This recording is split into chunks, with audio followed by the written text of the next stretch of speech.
Hi, everyone, and welcome back to a new episode of the Rectified Podcast. Today, we're going to talk about a subject that we've never talked about before with our guest, Evelina Kaganovich, who just woke up because she's in Australia and she just woke up. So, thank you for doing this. It's super early where she is. Welcome, Evelina. Thank you for having me. I'm really excited to be here. I'm so happy that you're here on the podcast, and we're going to talk about copywriting. There's a lot of people, business owners, who might be listening to us today or watching us if they're on YouTube, and they might say, what are they talking about? So can you just tell us a little bit about copywriting? Like, what is copywriting? Yes, so copywriting is actually the foundation of all marketing, and it's the writing and the communication of everything you see online, from the video scripts that you see on YouTube to ads that you're reading and purchasing from or wanting your customers to click on, to your sales page that lists your products. So everything you see written or even somebody speaking on camera, that's the work of a copywriter. How important is it? Like, how strategic should you be when you're writing anything, whether it's an email or even a social media post, a website, anything? Yeah, it's very important because even if you have the copywriting skills and you're a strong copywriter and it comes naturally to you, if you don't understand what your audience's pain points are, then it's not going to resonate with them. At the end of the day, we're very emotional creatures. We buy and we make decisions a lot of the time impulsively and based on emotion, and then we justify it with logic. So it's very important before writing something to have a really clear understanding of your audience, your market, what makes you different, and have a content strategy in place. Because also every platform is quite different. The way you would write a press release or you would write a social media caption is different to how you would write an email or a newsletter. They all need to sound like you, but each piece of content should be tailored to the correct platform because it has its own best practices as well. Evelina, let's go back to day one. What brought you into copywriting? Oh my gosh, I think it was just a natural journey, and I was meant to end up here because when I was little, all I dreamed about was three things. One was fashion, two was having my own business, and three was writing. And I ended up, I didn't think I would end up here, but I studied fashion design. So that's why I work with a lot of fashion founders and brands and entrepreneurs on that, because I have that technical background. And then as I was studying, I started writing for different magazines and dabbling in that throughout my university until I finished up my studies and started working in marketing teams and realizing that I really love this middle point. And also when I was little, I would write like little books and I would be drawing fashion illustrations. And I had like my own massage business where I forced my little brother to work for me. So I think it's very congruent to who I am. And I absolutely love doing it. Now, when COVID started, I really focused on, it's really important for me to have my own business and my freedom. I always wanted to be flexible in my work. And if, when I had a family, to be able to be there for my kids. And now I do have a little child. So I feel like everything actually led me to where I am today, and I'm like so happy to be doing it. I absolutely love it. Even if I wake up sometimes at 5 or 6 in the morning to do it, I just feel really refreshed. Yeah. It's so funny how we all have some story from our childhood. Like even a few days ago, I posted about this on Threads, like how I got a memory from my childhood where I used to pretend to be a radio host and record my sister's voice. I would be like the person who does the show, like the host, and then my sister would be the guest. And I used to record on like my mom's cassette tapes and ruin everything she has. And then I just had this memory and I'm like, oh my God, that's why I love doing this, you know? So the same thing applies to you, like the fashion and the business and all of it. So it's really interesting. Evelina, let's get straight to the subject of copywriting. Um, how like how important is it, and how can brands do it the right way? Let's say, I mean, it's a big question, but if you can just give me some sort of a short answer. Yeah, of course. And I work with a lot of small to medium business owners, especially those who try and tackle it themselves before potentially outsourcing it to a marketing professional. My main advice and how I structure my workflow is always doing the research first. I'm very heavy on Yeah. understanding your target market and your customers and their pain points. And also now with AI tools, they're actually really great at helping you do Yeah. that research and shortening the time that it takes. So it's less overwhelming, especially for someone who's not working in this day to day and needs that guidance. Yeah. So I would say the first step is really focusing on the research, understanding where your customers' pain points are. And then the second part to that would be then crafting your messages around it, understanding what platforms you're creating content for, learning a little bit about the best practices. And you don't need to be a copywriter that's been working for 20 plus years and done like 50 courses. Like Yeah. if you can understand the foundations of marketing, then you can write decent copy for your audience. So one, understand your audience, to learn about those platforms and understand how it's structured. Like for example, ads have a certain structure, understanding that and then executing on that, and even potentially then having a community and asking for that feedback as well, and just learning by doing. That's the best way. Jump in, try. If it works, great. If Yeah. it doesn't, keep Yeah. trying something else. Adjust. Yeah. How can we try? Let's say I don't know, I want to write like, I don't know, anything like an email or my website or something.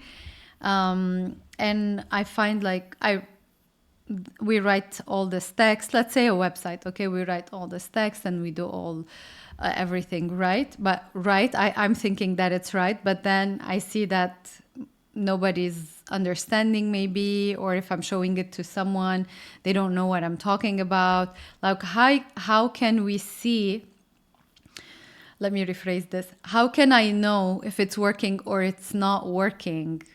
Let's say on social media you can, but on a website it's very difficult, for example, to find out. Yes, and this comes up a lot, like how do I know my copywriting has been successful? And what I say to that is firstly look at it from a full funnel perspective, because if one part of your user journey is not working, then that could be affecting something else. So for example, if you're getting lots of clicks on your ads, but then you're not seeing a conversion on your website, on your sales page, or whatever product it's driving to, then it's probably something to do with the page because the ad's performing well, and vice versa.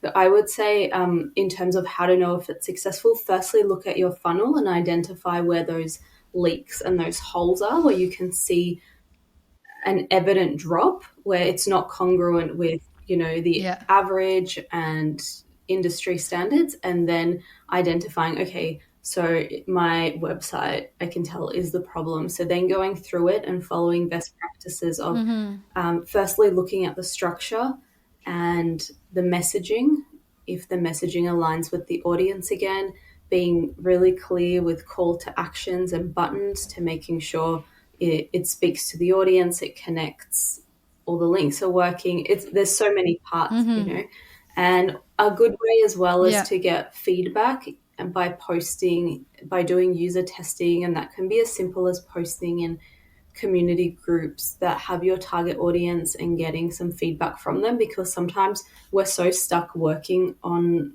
a particular website that, you see it every day, and to you it makes 100% sense because Yeah. this is your business and this is what you Yeah. dream about all night Exactly. long. So Exactly. removing yourself from that and either looking, it's even hard to look at it with fresh eyes, asking somebody else to be very honest and give you the feedback and applying those Yeah. changes. Also, sometimes when you work on something over and over again for a long period of time, you start seeing even like mistakes or like spelling, simple stuff, like really simple things. Um, you talked about looking at the full funnel, and you said if somebody clicks on an ad, let's say on Meta or whatever, and then it's not converting, it can be something on the page, the landing page where they're going.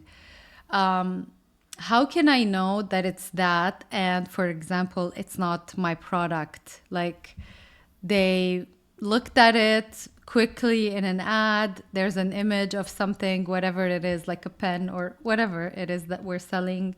And then they went and they're like, oh, no, this is not a good product or something. How can I distinguish that if it's my product or if it's really something with my copy or with my pages that I created? Good question.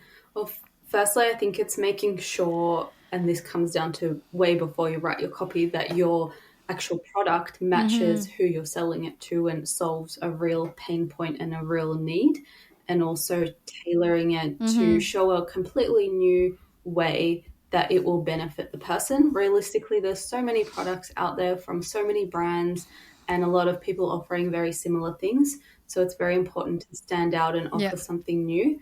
And if you're not sure if it's your copywriting or your product, I would definitely test between seeing how your audience reacts, because maybe your ads are going to the wrong people, so people are curious but they actually have very little desire to buy that. So also analyzing it from that perspective as well, and looking Yeah. at from a big picture view, that it's typically not just one thing that's not working, it's a combination of reasons, and it Yeah. adds up. And in terms of making sure your audience is aligned, that really sure comes down to research that a business owner would have done when they were developing their product. And Yeah. if, for example, they find, oh, it's not matching how I thought, then doing that research and investigation, being like, how can I tailor this to the audience that it does attract and who do have that Yeah. pain point, and making sure they're speaking to them. Did you ever have a situation where you changed like one word or like a couple of words and the whole thing got transformed and it converted like crazy? Yeah, so I had like two situations recently. One, I was just speaking with a connection in the DMs about, it was a service provider in the fashion space. I was just checking through the sales page and I said, oh, have you tried changing the copy from this to this on the button?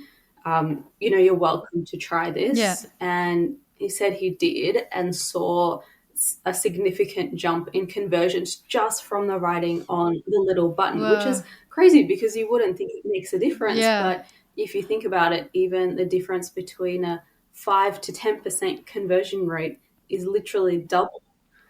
So that was one, Yeah. which was really great because it's really nice to That's be able to interesting. give someone such a small suggestion that they can even implement themselves within a couple of minutes, and it Yeah. drives like way more conversions and money into their business and validates what they're doing and that there's a need for it. And the other one is, I have a second business on the side. I support my partner with his football training academy, and we're just opening up new Okay. groups it's for kids to come and try the sessions.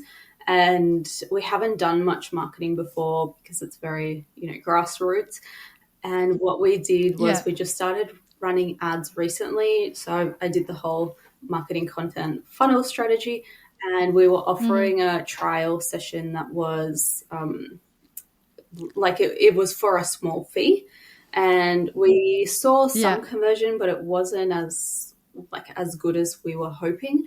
So we said, let's try just offering a free trial session, because even if those kids come, the retention rate for him is very high because they're very impressed and very happy and want to join. Literally, we updated it yesterday in the day, and we already saw a 4 times increase in the leads reaching out. So sometimes Wow. even, you know, Wow. you might be like, Yeah. oh, I'm losing money on the table, but you have to think about the lifetime value of a customer that, you know, if Yeah. 2 people come originally or 10 people come, but then, you know, 8 join, then you are actually making your money back. And that's a really good Yeah, conversion. exactly. Let's help our listeners a little bit. If, the conventional button on some e-commerce website is always like buy now, what is something that they can use instead of buy now? Just like let's help them out a little bit. Something that will help them Yeah, convert. this is great because the button is like such an integral part and it's just such a little change that can make a difference. I'm always really, I love benefit driven buttons because it makes somebody excited. And on a psychological level, the difference, for example, from buy now and I'm ready to clear up my skin or I'm ready, you know, for that glow. It just sounds, Yeah. it's Yeah. just a change in messaging, but it sounds so much more exciting as well. So I would focus on what is like the biggest benefit that your product solves for your customer, or what is the biggest pain point that it solves for your customer, and Yeah. focus on that. Another thing that's a little tip that's really great to do is if you start paying attention to a lot of web pages now, a lot of the products would be like, buy our cards or buy our pens now. But if you change it to, Yeah. because when you think about it, when someone is reading that page, they're reading the words to themselves. So they're speaking to themselves and they want to it to sound like personal. So try buy my pen now, or I want to get clear skin now. Oh, So making okay. it more about Okay. them, Ah, not about you. yeah. Yeah. That's interesting. And do you, from your experience, we can use like longer sentences, like I want to have clear skin or something like that. Yes, exactly. Like I wouldn't put a full sentence. It still should be concise. And from a visual perspective, especially most shoppers are checking on their browsing on their phones, especially if they're checking from ads. So I do Phones. Yeah. recommend that visually it makes sense and stays to one line, or at least when you're checking how it looks, because visual does affect Yeah. how something Play a converts. role. So, for example, instead of saying, I Yeah. want to have clear skin, saying, I want clear skin. So, just really concise and direct, almost thinking about like how would a 4-year-old Yeah. child Yeah. Yeah. say it, you Yeah. know, like they would say, give it to me, give me now, you know, like this, instead of, I would like this now. Yeah. Yeah. Yeah. Yeah.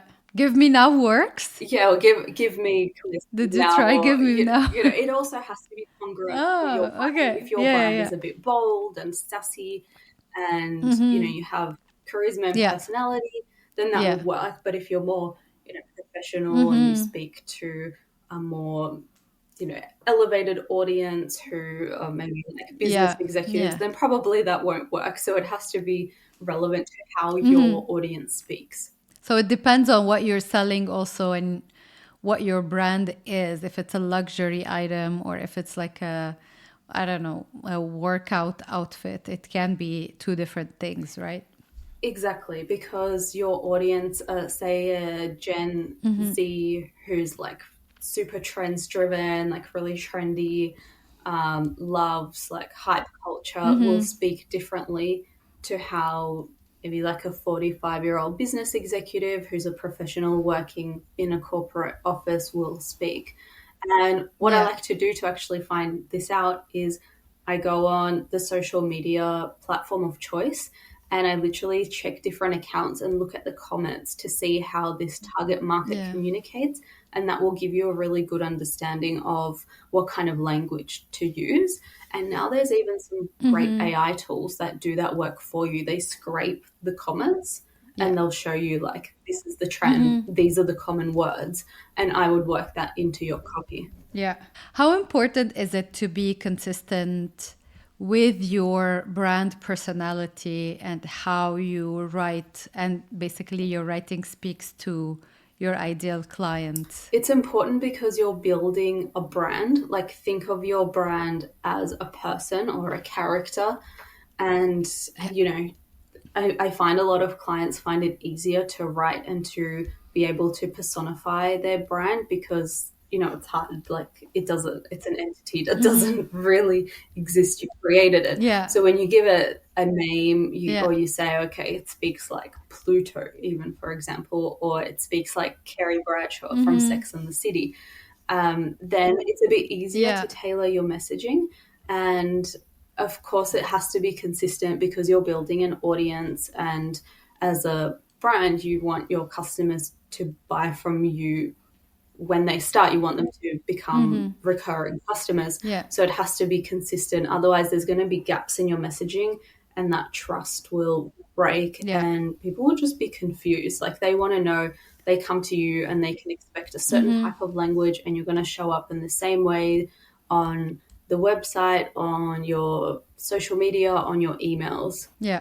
And it can also attract the right people. Like if I want something fancy, I will sense like this brand is fancy, this product might be fancy from everything, even like packaging and all of those other stuff also, the designs, etc. But also like how it's written. If it's written in a very casual way, I will not get that impression, and I want something fancy, so I will not buy from you. You know what I mean? So it depends also on the type of client you are and what product are you seeking. And the brands have to pay attention to that to be able to attract the right people to their brand. You mentioned AI, and there's a lot of talk about AI, and we can ask, let's say, ChatGPT a lot of things, and it can write things for us, etc. And it may or may not be the right things for our brand.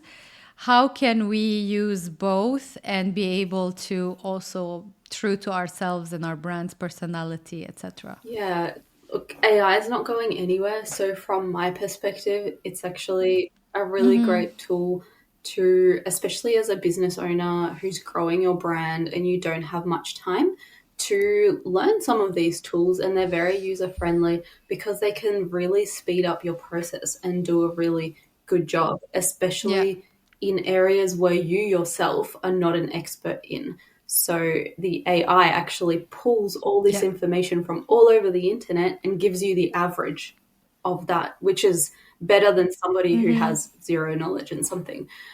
So I am Yeah. advocating for AI. It's a really good way to do research and to create first drafts as well. And one thing I recommend if you are using it to write your copy is these algorithms are getting smarter and smarter, and they have some really great functions where you Yeah. can train them in how you speak and in your voice by feeding them information into the knowledge base of saying, like, here is my podcast transcript, here is like transcripts from my talks, here is my social media post, this. Analyze this and tell me what my voice is like.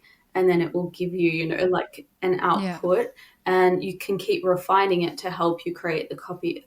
Of course, it's never going to be 100% how a copywriter will write it, because that human touch is Yeah. what gives it that difference. Because again, it will only give you a regurgitated version of what already exists. So that's why, you know, I'm sure you've seen Yeah. it too. A lot of content is looking and sounding very similar with very similar Yeah. structure of how it's written. Yes. But it's not a bad option if you're just learning that skill. So I would say definitely use it. It can be overwhelming with so many different ones. Like, maybe start by picking one and learning one and then adding another one that helps with your business, and going from there. Yeah. It saves lots of time. I think I'm all for it.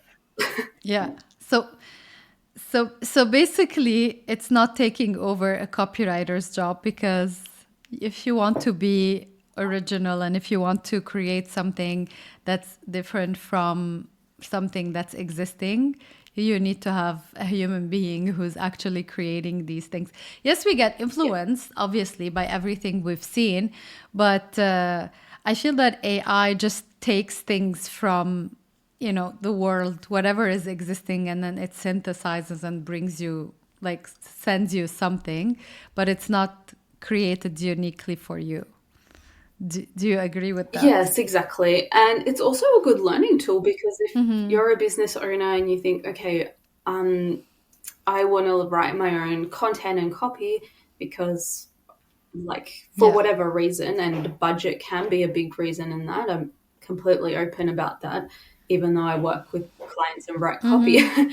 It's actually also a Yeah. really good learning tool because you can input, for example, an ad that's performing well from a competitor and say and ask AI like ChatGPT or whatever you use Yeah. to reverse engineer it and say like, hey, analyze this for me and tell me like how it's structured and why it performed well, and then you can use that framework for yourself.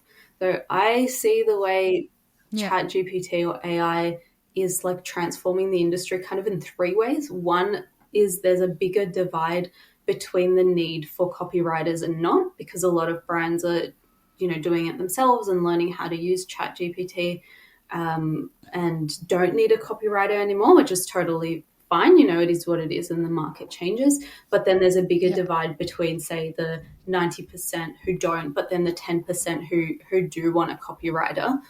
So that's the second part. There's a higher demand for like really skilled copywriters who niche in Yeah. particular areas because there's a lot of generalists who know a little bit about a lot, but people want to hire professionals who are like really expert and know the industry in and out and what they're doing, Yeah. can tell you best practices. So then those copywriters are in higher demand. And then the third part is that there's actually this is how I see it, a new opportunity for copywriters to step into this content strategy and trading mode, to come into businesses more on a consulting basis and say, let me Yeah. use my copywriting and marketing skills and knowledge to teach you how to use this software in the best way possible for you to get a really good result. So then they Yeah. learn those skills from a professional, but then they can utilize it themselves in their business or with their team for whatever reason, that if they want to keep it Yeah. in-house or they want, or, they can't afford to pay for it. Yes. So basically, in this situation, what happens? Let's say they hired you to consult, to help them use AI. Like, once you're done with your contract with them, they're gonna continue using AI for their own brand.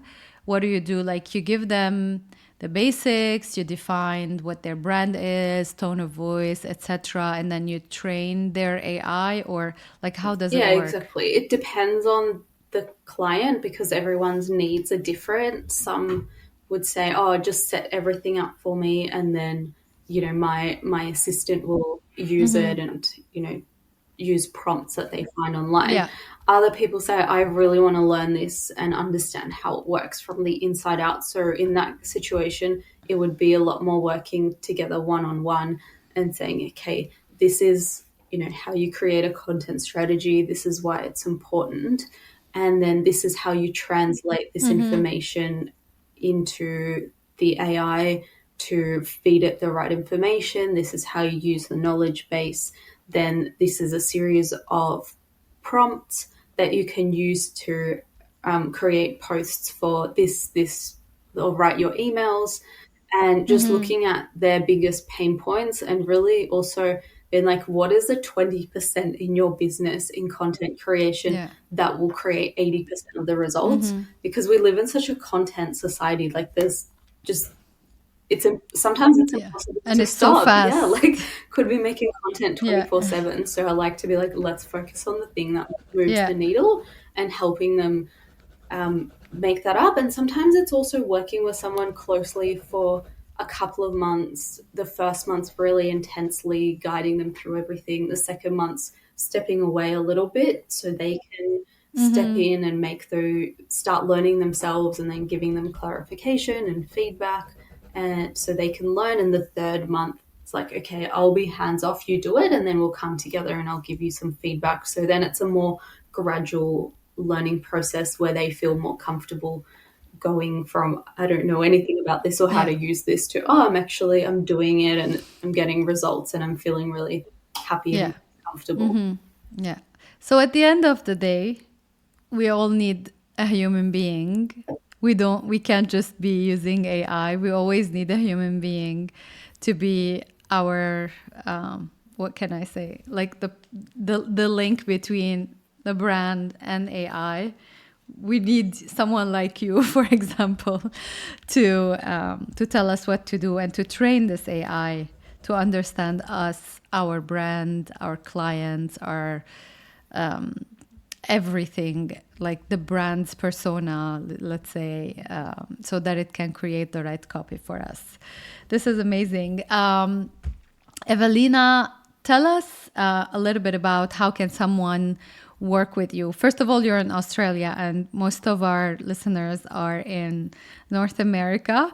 Um, can they work with you? Is that a possibility? And if yes, how? Yes, so I actually work mainly with North American clients. So I'm flexible. I can work from anywhere in the world. So that's Yeah. location is. And you wake up at 5 a.m. I don't usually wake up at 5, but six is a normal time, Yeah, and yeah, I do have plenty of early meetings with clients in the yeah. US or later ones. The good thing is I work for myself, so I have a flexible schedule, and the location and time Yeah. difference has never been a problem. If anything, the US clients really like it because uh, by the time they wake up, it's ready for them. So they're like, oh, this is great because I'm a day ahead. Yes. Um, but to Yeah. work with me, I recommend one of two things. Either connect with me on LinkedIn. I'm quite Yes. active there and I'll leave the links, I'll share the links with you. And you can also Yeah. join my email newsletter. I have a few freebies to give out to, for copywriting, to help with some subject lines and emails. And also, if you are thinking of hiring a copywriter, I'm not saying it has to be me, but I have a sheet Yeah. to guide you through what to look for when you're hiring somebody, because that can be a big pain point for a business owner. Yes. Yeah, So true. because there's so many copywriters out there. So I'm really happy to share any of those resources that could be valuable to your community, and Perfect. I'll share it with Perfect. you. Yeah. Send me all the links and we'll add it in the description of the podcast on YouTube, Spotify, and Apple. Thank you, Evelina, for being a guest on the podcast, and to all the listeners, I'll be back next week with a new episode.